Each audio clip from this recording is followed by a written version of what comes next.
पुलू रे सनम को जोहार नवा वीडियो रे सनम को सगुन दाराम सेता पायर रे बद सिनिं हेज लेना बद नेल नय पे नेल दाड़े कना बद रेना अवस्था मेन दो बिली चाबा कना पाले हा हुड़ू इन दो बइन ठिका दाड़े कना चदा से इन दो हा नवा चासी कनिन पुलू चासी कनिन कथा तो हुयुक कना आले मा सांगे बयहा कना ले पुन बयहा आले आदो इन मा गिद्रा को हॉस्टल रेगिन पढ़ा ताहे ओना खातिर अतु दिसम रे उन बइन ताहेन ताहे आदो उनको के चास गई ताहे पुलू दो हा बाबाय चास ताहे बाबा बंगा तला परे दो हा दादा तक को चास बड़ा के चास बड़ा ताहे को कंटिन्यू गे अदो निया धाव हा जे जहार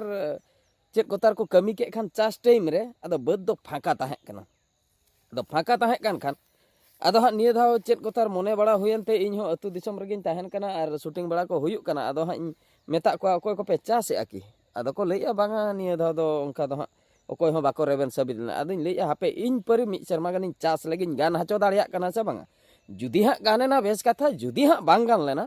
तबे हो बेस कथा अपनार मा यूट्यूबर कना बन यूट्यूब रे हाँ बराबर बन कमिया आदो एंते रहो चास वीडियो इन दारायते गानोक कना से बांगा इन हो मिद दिन हिलो इन लई दाड़िया से बांगा इन चासी होपन कनिन इन हो चास इन बड़ाया आदो चेक चिका होइना आदो निये धाव दो झोतोना के निजे तेगे छुटो होइना पुइलू ठे को ओना वीडियो को हाँ इन नेल हचो का पे ताबना पुइलू हाँ सी बड़ा बकरा निजे मा बांग सी होइलना चदा से डंगरी को मा बनुक का को आदो सी बकरा दो ओड़ा सुर ने के मिटन दादा हड़िन होवा दिया उनी हाँ जहु सी बड़ा के सी बड़ा कतन onka ge हाँ इन परे हाँ रहोय जोखा दो हाँ ट्रैक्टर लगा होइना ट्रैक्टर ते सी होइना इन परे हाँ जहाँ इते हुड़ू को हाँ अगु होइना बाजार रे नामक कना दुकान करे नामक कना तो onka ge अगु होइना इन दो हाँ स्वर्णों अगु लेआ पुन चांदो हुड़ू आदो हाँ अगु होयनते ओना एर बड़ा होइना जहु अमन बड़ा होइना बेस गे सार को एम होइना हुई तायम हाँ जहु रहोय कमी को चाबायना बेस बड़ा गे इन परे हाँ तालारे मिद धाव सारों एम लेआ आर तिजू को लगाव लेन खातिर स्प्रे ताहें स्प्रे मशीन हो निजे तेगे अगु होइलना ओना हो वीडियो रिन देखाव लेआ चेदा से नेतार मा उनका कोई लखान जहां हो स्प्रे उनी जे जहार कमी बकरा को अगु का इन टाइम रेगे तिजू को लगा आम जुदी इन टाइम रेगम लगा तबे दो स्प्रे मशीन कोई ते दो बाम न्यामा आम जुदीम लिया हापे इन दो मोने दिन परे हाँ इन स्प्रेया तबे दो कोई तेम न्यामा चेदा से उनको को स्प्रे चाबा परे आदो इन अक्तो रेगे इन मा स्प्रे रेना ताहे कना ओना खातिर डेट हो पारमोक कान ताहे तो ओना खातिर आदो स्प्रे मशीन मिटन किरिन होइना जहु मोटा मोटी जतोना कमी चास चेताना जतोना इन कराव के इन परे नय हाँ इन बगिया माने जतोना एम परे माने सारो फारो आर स्प्रे को एम तायम तापरे हाँ किछु दिन बगी होइना इन परे नेलेआ पोटे धाबि चे चिकाक कना आदो मोटा मोटी पोटे इदीन खानी लैया नय गान इदी का चासिन गान इदी का तो पोटे इदी कना माने इन चासा हो पोटे कना अड़ी हाड़ा रना कथा इन भाबिलिया इन मा बन चास बड़ा का तीस रहो नवा चासी कने अदो इन चासा दो पोटे आसे बांगा हुड़ू दारे मा इन मा बाय नेल ठिका कदिया चिन्ह बनु तलिnya अलिnya सगई बनु तलिnya अदो जखन पोटे ना कटी रस्कन बुझो क्या बापा पोटे कना इन हो चासिन गान दाड़िया कना से चे अदो इने तायम पोटे बड़ा कते जहु हुड़ू दारे को माने शक्तो पूरे झतो गोटा कम्प्लीट ना जहाँ तिना के हुड़ू बद रे रहोय लेना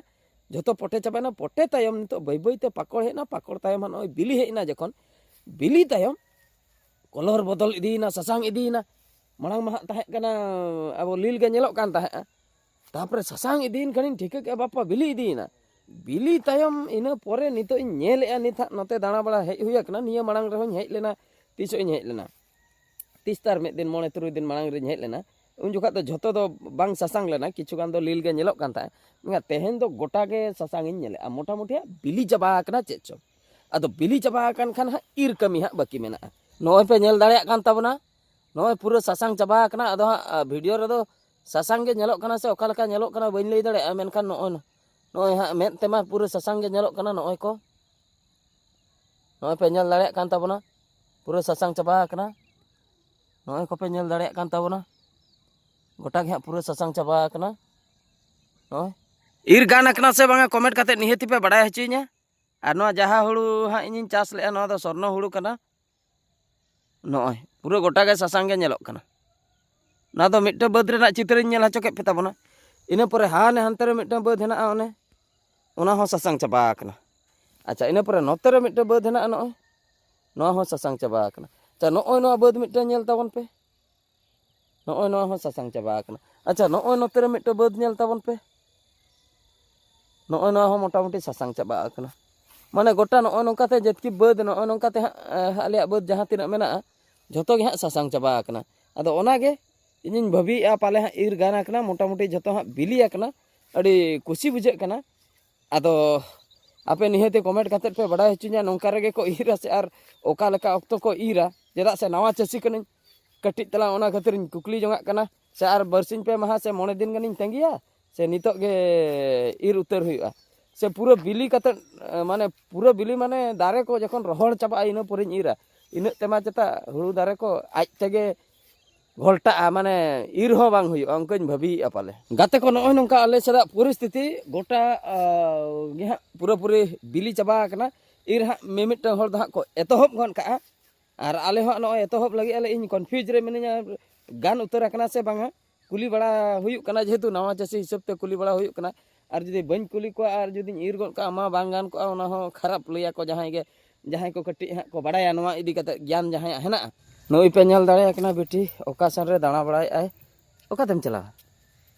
ओनतेम चला ए सेता पैर ओनतेम चला बा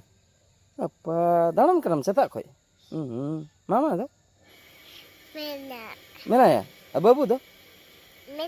मेना बाबू मामा मेना उनकिन बगी हटो कते आम दम उडुक अकानते सेता रेम दाणा बड़ाय ए हे चेद खतिरम दाणा बड़ाय हैं ओनतेम चला ना बा ओहो आमरेन गाते कम नेले को ताहे बेरत अकना को से बांगा बा अच्छा अच्छा उनका कथा नई पे नेल दाड़े कान तबना बिटी सेता खने दाणा बड़ाय आय गोटा आर ओड़ा रे दो माने बाबू तिकिन दे बगी हटो का किना आज गे ओडो काकाते एकला गे गोटा दाणा बड़ाय एकला गे गोटाम दाणा बड़ाय बा ओंडगा को साम इदि मिया उनका ते हैं एकला गेम दाणा बड़ाय सेता रे बेरत कते दो को ओलो दो ओलाकना बाम ओलाकना से सेता रे बेरत कते दो को ओलो बुझो के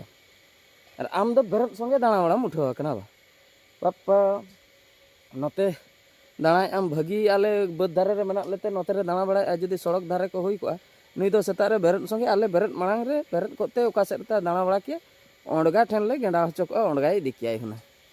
ओंडगा को इदी के मा हुना बासे तेहन दो सेता रे आइगे बेरत अकना आले हो बेरत का ले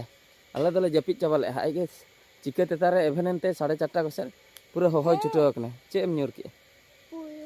बेलुन एम न्यूर के ओहो आदम दाणाय सप्तो बा बाको दाणाय अंका दो होय सेता रे दो बाको दाणाय होय स्कूल हा एम चला दो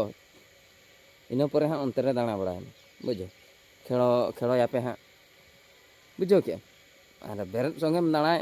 अलिन बेरत बड़ा तलिन पाते मिया गोटा बुझे बाबू इरागाय आम जदी दाणानेम चला बाबू होय चेदो आम नेलते बुझो के उनका आलम दाणा बड़ा हैं नॉ नंका कथा नवा वीडियो दो नते रे मुचाद हुयुक कना तो मुचाद रे अलिन बार होड़ पास्टा खय